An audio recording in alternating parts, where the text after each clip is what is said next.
Good evening, everybody. Good evening. Come on in. Come on in.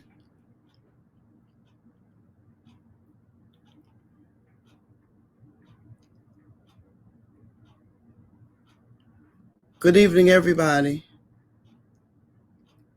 Hi there. Come on in. And please, as you're coming on, if you would share with everyone and let them know that we are here. We are here, and my special guests, they are here. And welcome to Real Talk with Cindy.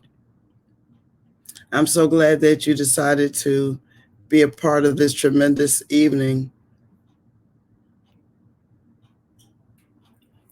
So please come on in, come on in, come on in the room, as they say. And welcome to Real Talk with Cindy.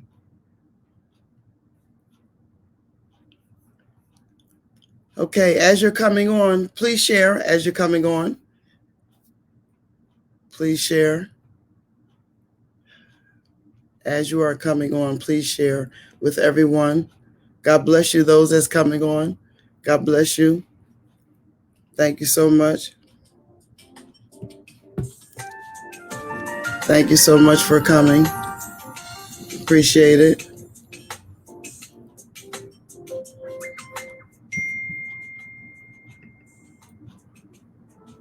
Good evening, John Massey. Good evening, Pastor Gary. Good evening, Lynn. Thank you for joining us. Please, as you're coming on, share with some people that you know that would enjoy this on tonight, especially if they are singers and musicians. Please share. I have my special guest with us, be joining us in a minute. So please share.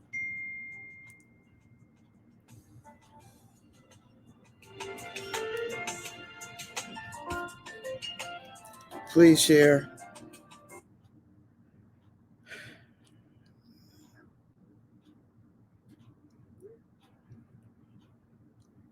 Please share, everybody. Come on in. Good evening, Deacon Russell. God bless you. Thank you for joining. Thank you for joining. Well, we're going to get started this evening because we have so much to talk about on tonight. And my first guest that I'm bringing on is Dr. Patrick Lundy. And he's going to, I'm introducing him, but we're also going to talk with him, and he's going to give us some insight on his ministry and I want him to talk about his journey, his music journey, how he got started, and his tremendous choir, the Ministers of Music. So, Patrick, how are you doing tonight? Cindy, I'm doing very well, especially since I'm on. I was struggling there for a minute. Yes, but you made it. I made it. So it's so good to talk to you. We've been trying to do this for a minute now, so I'm glad it all worked out. Yes, we have. Yes, me too. Yeah. Me too, and I'm so glad. So share with us as to what God is doing and how did you begin in music and, you know, the instruments that you play. So just share a little bit about it. Well, now, if you could talk to my parents, they would tell you that my musical journey started in the kitchen with pots and pans, and they knew right away that I was musically inclined because I was banging, but I had a little rhythm, and they could see that there was something there. But no, I started. I'm from Georgia. I'm from Thomasville, Georgia, a small town, 4 hours, almost 4 hours south of Atlanta, Georgia, and I had the great opportunity of worshiping at the First Missionary Baptist Church at the time. Dr. I.M. Mullins was the pastor. He's a Morehouse graduate, but he was also a part of the Morehouse Glee Club.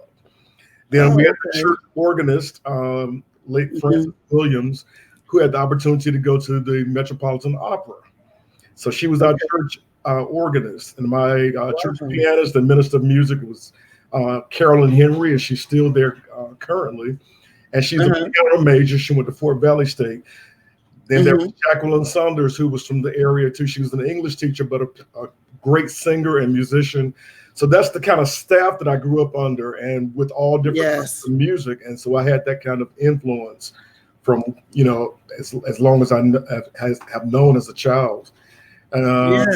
Many people don't know that I started out in the Georgia Mass Choir under and Milton Bigham. Yeah, I was an original member as a teenager. Really? And, and I also had experience and great time being a part of the Thomasville Music and Drama Troupe with Fred Allen as the director of that. So yeah, I had a lot of music experience as a child. And when I came to Howard, I didn't want to major in music because in the South, a lot of people said that you would never make any money in music. Yeah. So I did not start out in music, but eventually I was influenced by our Phineas Paul Gallen, who's the director of the Howard Gospel Choir. I was his assistant, as well as Dr. Norris, Jim Norris, his assistant with the chorale. So I had a lot of great mentors, along, and that's kind of my start. Right. Wow. That's phenomenal. And I think a lot of people, in the beginning back years ago, they felt that as far as music, that it wasn't, you couldn't really make any money with it. And they try to discourage you from being a part of it. Now, talk about the Ministers of Music. How did your choir begin? It's a phenomenal choir. Well, thank you. We are 25 years old now, Ministers of Music. And I really just wanted to bring together a group of singers who were highly gifted and talented, but anointed, and musicians as well. And so, really just from doing weddings and funerals, I would hear soloists, or directing the church choir, I would hear people that I thought would be a great fit for what I was trying to do. So Lord really gave me that vision, and I had no idea that we would become recording artists, because that was not the goal. I just wanted to bring these people together, fellowship, do some concerts around the metropolitan area, and that would be it. But it happened that when we would do our concerts, people would say, "Do you have any CDs?" And I say, "No, we don't have any CDs."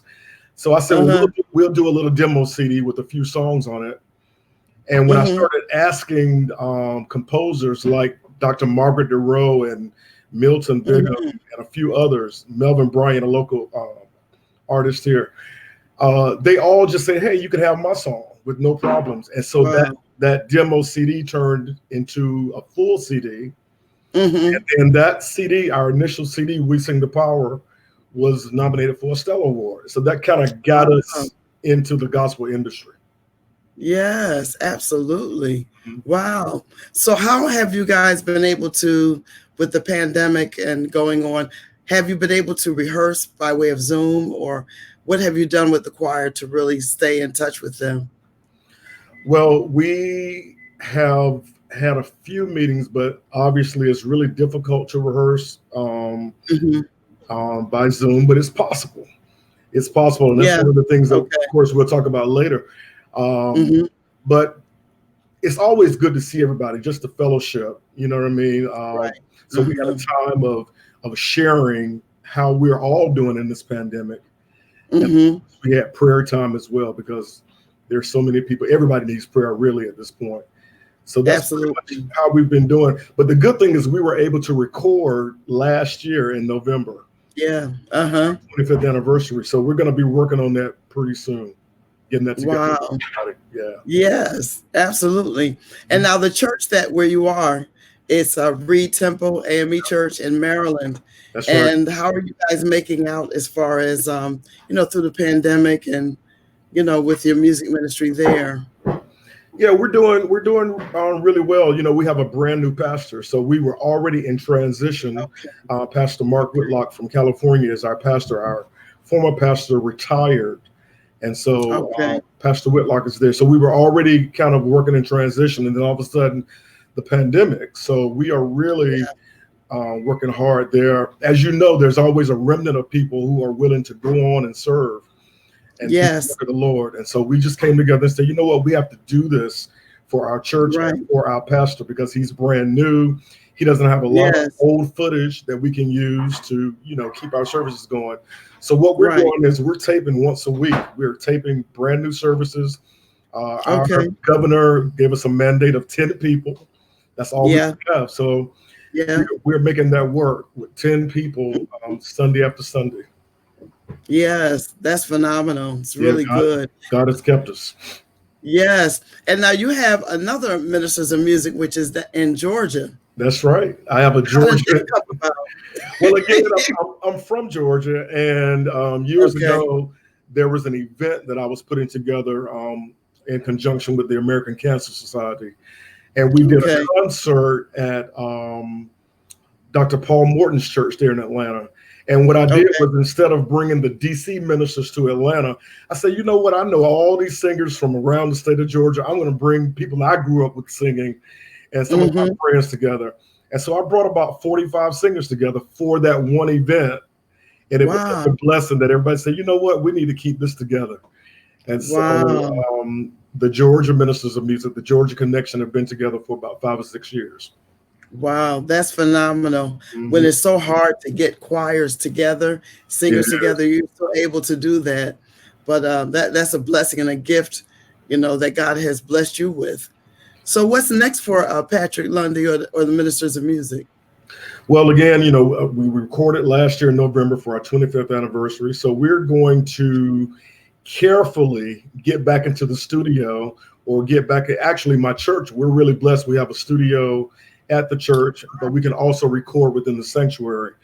And so we're going to take a few singers and do a few overdubs and try to put this project together so that we can release it very soon.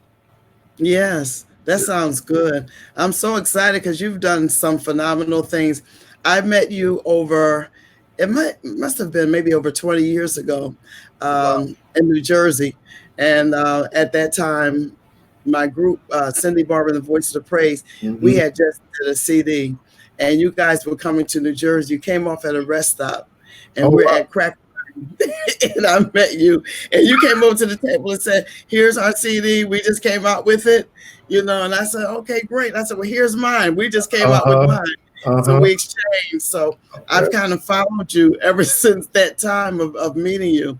Wow. And it's been a pleasure, because you have been the same down through the years, and what you have done with your choir is amazing. And some of the places that you have sung at in DC and different places around the world.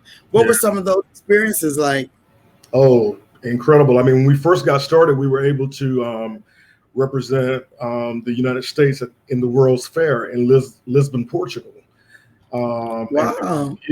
So we've been out of the country several times, did a tour of Italy, and been to the Bahamas and all over the United States. And I mean, here in the the DMV rather, we have so many opportunities to minister.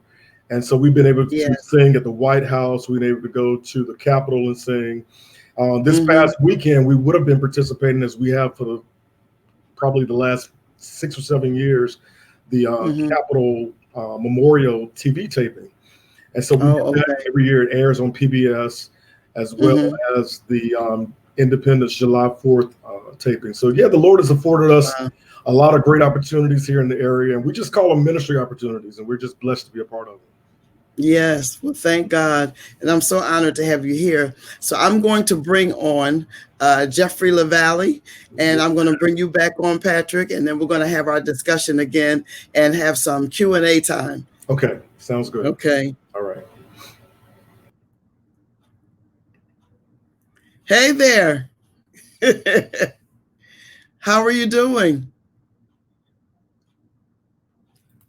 I am blessed beyond measure. Blessed. Yes. I'm alive. You can't ask for anything more in this day. Yeah.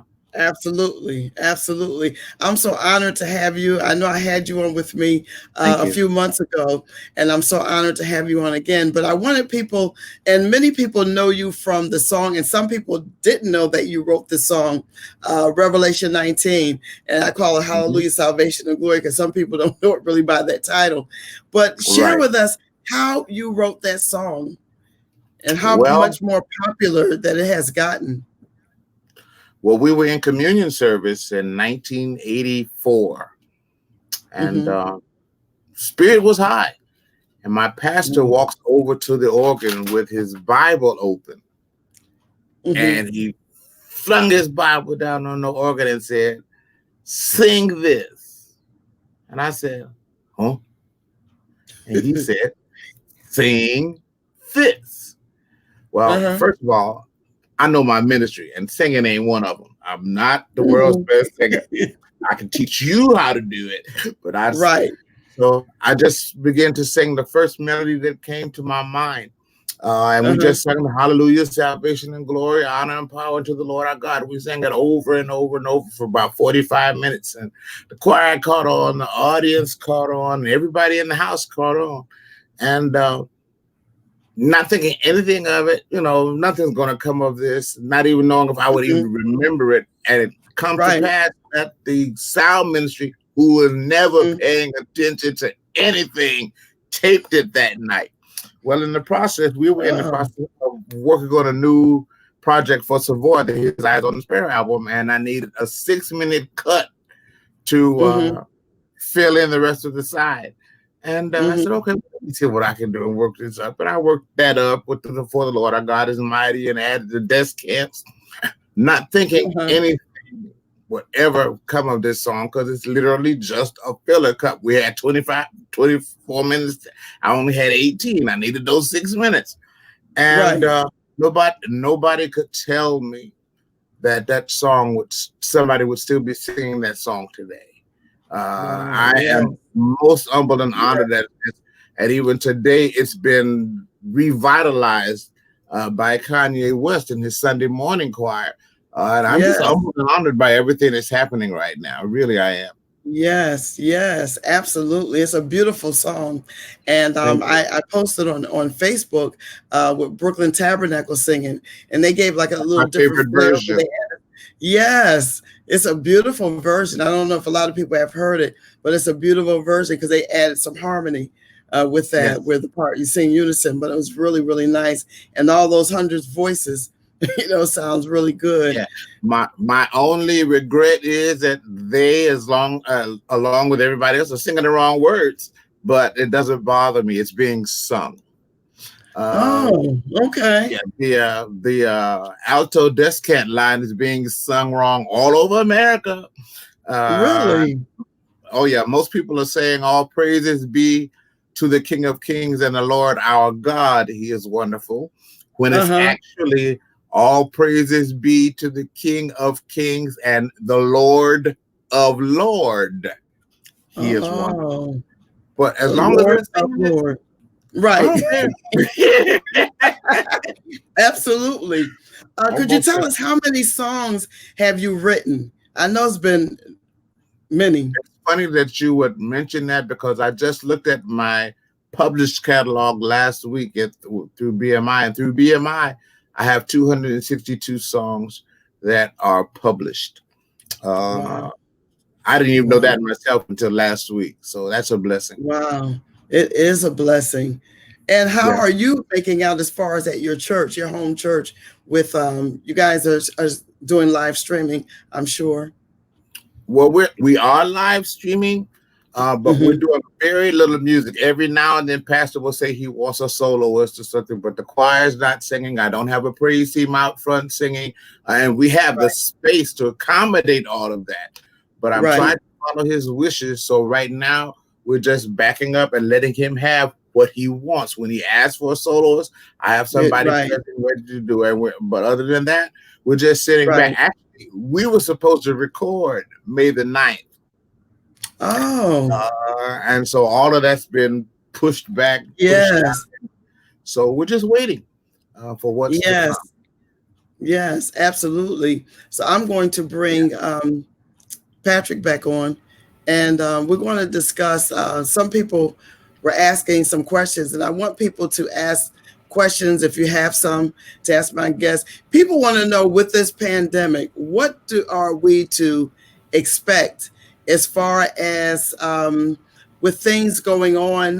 Because we've been hearing from the CDC, for what I heard, that we will no longer be able to accommodate choirs. And if you have a praise team, they're going to have to be spread out and with microphones, just a lot of different things. Maybe you guys can enlighten us on what, after this is over, what are we to expect? Well, I mean, it's definitely going to take some time. I mean, I think for the most part, we're all waiting for a vaccine to really feel comfortable getting back into the sanctuary with large numbers. And And most of you have heard that singing period is just not a good thing. But at the same time, you know, our services need to continue. And I think it's really important that the minister of music or director of arts pray and ask God what it is that we can do in this time, and not be so in a hurry to return back to what we had. We really have to, as the Bible says, forgetting the things that are behind us and press forward. We got to focus. I think that's the word. Focus on what the Lord is asking us to do in this time. What we're doing at Reed Temple now, we literally have a praise team. I call it 3+1. It's a soprano, an alto, and a tenor, plus a soloist or plus the director. And we're just kind of making that happen as best we can. We're spreading out, distancing ourselves. Our sound engineer is clean. Make sure mics are cleaned and to make sure everybody feels comfortable doing what they're doing. And you don't have to have your full service. You can abbreviate your service. You can have a short praise and worship at the top, and a sermonic, and the pastor can preach. I mean, it doesn't have to be what we are normally accustomed to. Used to having, absolutely. And what do you say, Jeff? Well, here we're doing things a little bit differently. I mean, we're basically pretty much all in the same boat. Our boats just may be in different sizes, and we may not be experiencing the same thing. We are in the process now of putting together. We have 3 praise teams, but I'm getting ready to put together another team that's going to minister basically to those on the that attend the online services, because you need the space, you need the distance. They're saying at one time they said 6 feet, but I found out listening to the call that Dr. Lundy was on last week that it's not 6 feet. It actually begins at 16 feet. And we need that much. Yes, we need that much distance between singers, and we're fortunate enough to have that much space across the front of the church to handle it within the pulpit and the choir stand.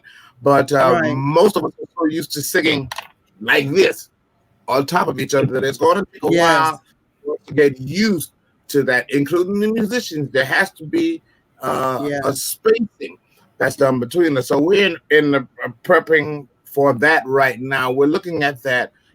We went to a musical in March, and I took my choir, which is something I seldom do, because on Saturday night, that's prep night for me. I'm getting ready for Sunday morning. Particular Saturday night, the 14th of March, and I don't know if you've heard of the father and son that died from the COVID-19 here in the Flint area. The father died that Friday, that Thursday, and the son died that Saturday. Well, they were at the musical. Both of them were at the musical we were at. I had 15 members to become ill, to come down with the virus, and I lost my bass player died from the virus. So I'm in the process of pull things together to make everybody come. And none of my musicians have been together since Joey died.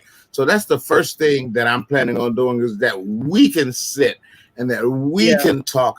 Okay, look, this is where we got to go from here. And it just so happens that I have a young man who's 15 that was playing piano. He said he was led to start learning how to play the bass after my bassist passed.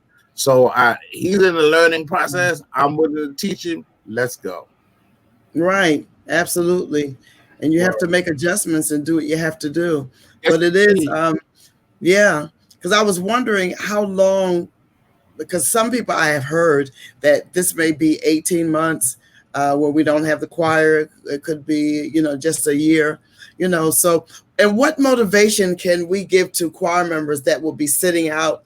We may be going back to our churches and having services, and you'll see a praise team. Well, what motivation, what can we do to kind of inspire our own local church choirs, to let them know that, we haven't forgotten about you, or, what advice would you give or share? Well, I'm trying to keep in touch with my people. I'm trying to encourage them through our Facebook page. I'm communicating with them. Email. I'm talking to them. If I see them out somewhere, we do the 6 feet distancing, but we're talking to each other. And not only do they need to be encouraged, but we as ministers of music need to be encouraged. And that's the one thing that I believe that this call is going to come in helpful for. There are so many of us that have no idea where we're going, where we're headed, what do we need, because we're not researching. Okay, we have to, it's no longer just researching the lyrics to these tunes or what chord it is or how this arrangement goes. But it's time now that we have to relate how to stay healthy. Yes. With this virus going around, we have to learn how are we going to bring our churches back, bring our choir together in safety. Yes. It's very important for us to look at it in that aspect now. Yes, absolutely. And safety is so important. And so many people are, fearful with this virus of coming out, and how is it going to be, how's it going to look? We're going to have to sit, 6 feet, they're saying, in churches, and we can't pass the offering basket anymore. So it's going to be a lot of changes, and that will be our new norm for right now. But, I just believe God will, we'll make the change where we just have to be patient, David Winslow, you both know David Winslow, I'm sure. He's on, and he's saying rotate choir members on different Sundays. I guess it depends on how many people. Right. Well, I was going to say, in terms of, it's so important that we engage our singers as much as possible. So obviously a lot of people are using Zoom to have Zoom fellowships. I mean, and that fellowship really just might involve you just everybody talking and sharing where they are and how they're dealing with everything. The other thing that I suggest is a virtual presentation. Now, sometimes that can be a little costly, but it does involve everybody, because once you have your track together, maybe your band can put together a track. That track can be presented to the choir, and each member, not just the praise and worship team, but every member of the choir can record themselves, a video recording of themselves singing that particular song. And then you have to get those videos to an editor to put it all together. So it can be a lot of work, and it may cost a little bit, but I think the choir members would appreciate their work and their participation. It make them feel like they're still a part of the ministry. That's very true. And that's a great idea, because you do have to think of ways to encourage them also, because it's not easy, dealing with this, because none of us have been through this at all. Our churches, I heard that some pastors have stated that their offerings have really increased during this time. That they're able to really sustain their musicians. And then you have some churches, some smaller churches that have had to, so to speak, let their musicians go because they can't afford, to pay them during this time. What could you say to encourage musicians that are dealing with this, where they're not getting an income, even if it's, half of what they were making, and they're not getting anything since March? What could you... Don't give up. Yeah. You can't give up. God has promised to supply our needs. Yes. He's promised. Now that was his word. He's promised to take care of us. And what is the scripture in the Psalm that says, delight yourself in the Lord. He will give you the desires of your heart. We say this, but we have to put it in action. We have to put these things, put our faith in action. We talk about now faith. Now is the time for your now faith to go into now action. There's somebody somewhere, whether you are employed by another church or not, whether you're employed by your church or not, there's another church that will be ready to take you on and to groom you, but your attitude's got to be right. Yes. Your spirit has to be right. You got to be ready to walk in and cooperate with those that are already there. But don't just get up and quit because, he's not paying me what I'm used to being paid. Hey, none of us are being paid what we used to be paid. Never. I don't care what anybody says. You will never be paid what you're worth. Never. Yeah. Because the gift that God has given is invaluable. And you have to remember that. So if you're being paid at all through this pandemic, be thankful. Because there are I know musicians that aren't being paid, have been faithful to their churches years, and all of a sudden that's cut. That part of the income has been cut. So they have to make do with what they have. Be faithful. Absolutely. Yes, absolutely. Cindy, I wanted to just encourage, if there are any pastors online, I wanted to encourage the pastors though, to just don't cut the musicians. Don't say, okay, this person is non-essential or whatever. I mean, there are some musicians who are really faithful. They love doing what they do, and they are really faithful to the ministry. And so when we get past this, we want those same musicians to remain with us. And I just want to, particularly those churches that can do it, please reach out to your musicians and give them something. I know there's a church in Arkansas. They were giving out what's called hazard pay. Whatever you can do to bless your musicians to keep them there, please do so. Yes, absolutely. Because I think what happens is when you just stop altogether and you don't say anything and the checks stop coming, I think that gives a different thought to a musician that, I'm good enough when it's time to play, when you need me, but then when you don't need me, you forget about me. And I think it goes a long way for a communication to call and say, we're going through this pandemic. We've never been this way. We can give you something. We can't give you what, even if we do it once a month, we can't give it to you every week like we did because the money's just not there. But I think when you cut someone just like that and don't say anything, don't even call them, how are you making out? Anything, I think that says a lot. And some musicians, from what I heard, that, they're thinking about going other places when this is over because they have not heard from some of the pastors. So I even admonish some of the pastors to really call. It's still not too late to give a musician a call. How are you doing? We're sorry for all this that's going on, at least to reach out to them. And they would respect that and appreciate that. That goes a long way. Absolutely. Now, someone is asking a question. How are you doing how are you doing rehearsals? James earlier question. And he's a member of the Dorset Convention. We are experimenting with Zoom. And why am I saying experimenting? Because my choir members are pretty much, except for my young adult choir, they're old as I am. And I'll be 67 in 10 days. Okay, so a lot of them are familiar with working with Zoom. Thank you. A lot of them are familiar with working with Zoom and the various programs.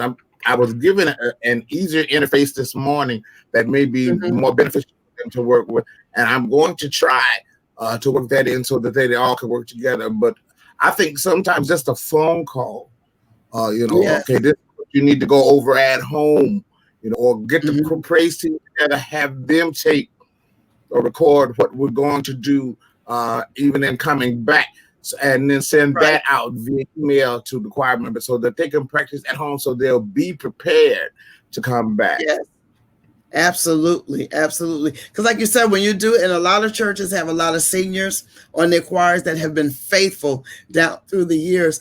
You're going to have to work out something where you give them a class or talk to them and say, we're going to get through this because we're going to work with you. Get some young people to help out. We're going to work with you so you'll be able to do Zoom. Because a lot of them, this is all new for them.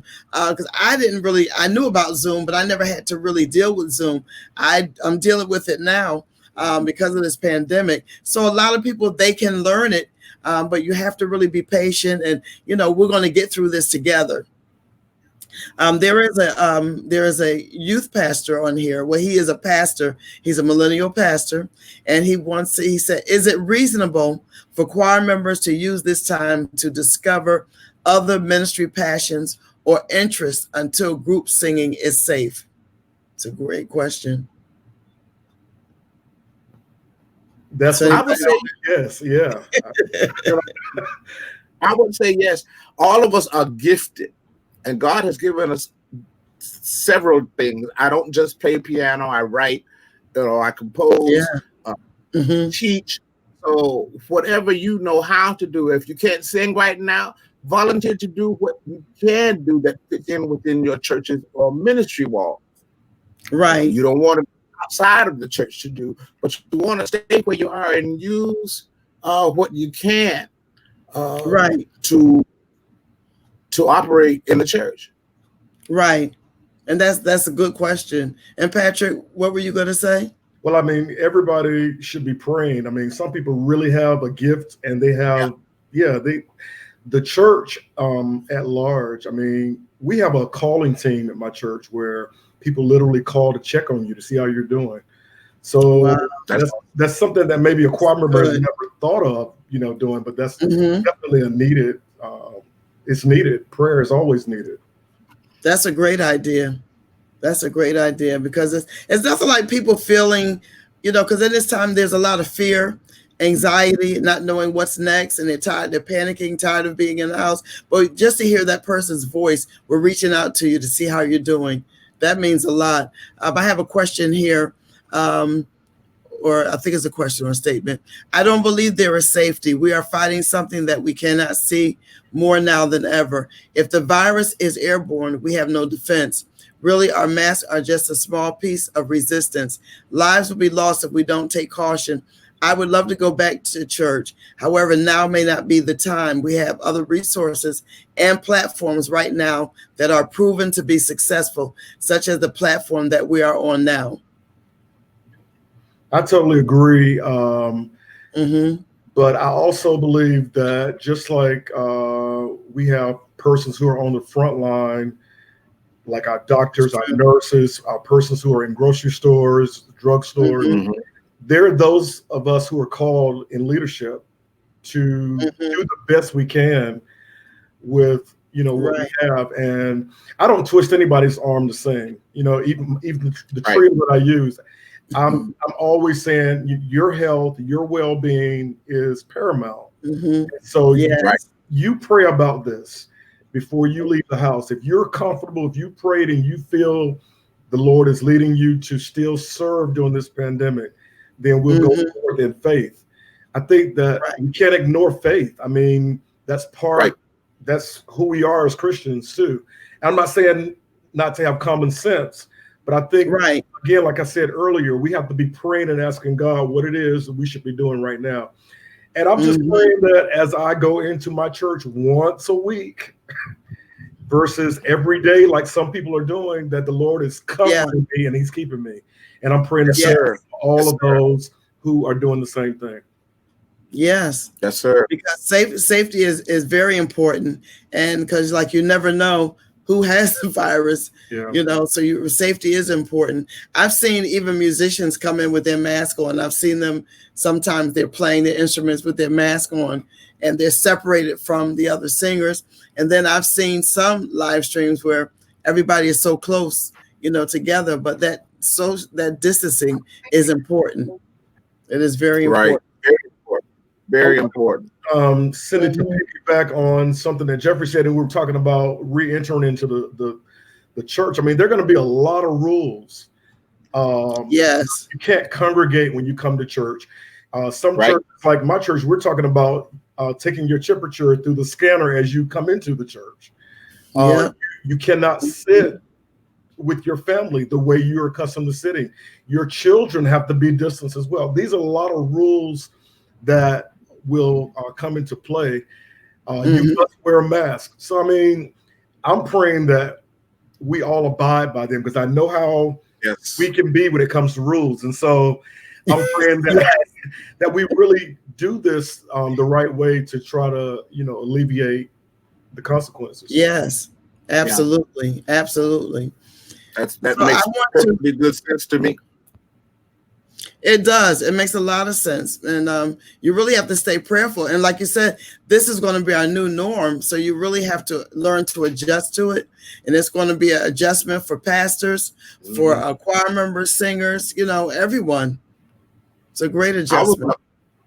I was on a call totally by accident last night from the National Action Network, Reverend Al Sharpton and Bishop Richardson, Noel Jones, Shirley Caesar, and E. Dewey Smith. And one of the things that impressed me out of that call was E. Dewey Smith said, here we are trying to have Flintstone Church in a Jetson age. So our whole outlook has to change because everybody's situation is changing. Be you Baptist, Full Gospel Baptist, Church of God in Christ, spiritualist, whatever denomination you are, at this point, your whole outlook has to change. We, again, as ministers of music, we have to start doing research as to how to best protect our people so that our people don't become ill. That's true. You got to start looking now before we go. Yeah, we've been under lockdown since March. Right. We're supposed to be released on June 12th. I'm sure we won't be going back into our churches immediately. We'll be going back maybe in July. Those buildings have to be sanitized. Those instruments have to be sanitized. Those microphones definitely have to be sanitized. There's no more sharing a microphone. Those days are out. Those days are out. So we've got to figure out ways to accommodate all this stuff. And it's not going to be easy, but it can be done. Absolutely. That's right. Absolutely. And just like you said, the ministers of music have to start doing their research on how to keep everyone safe. And with rehearsing, it's a totally different, it's like I said, it's different for everybody. Everybody, nobody is really excluded. Those leaders are really not excluded. And one comment said, yes, the microphones, definitely. They were even, somebody I heard even said they should even bring their own mic and take it back with them and keep their own microphone because there's no more sharing. That's over. And the pastor has to have his own mic and not to use the one that was, there and the person that did announcements had it. He has to have his own separate microphone. Right. So this situation is going to be totally different.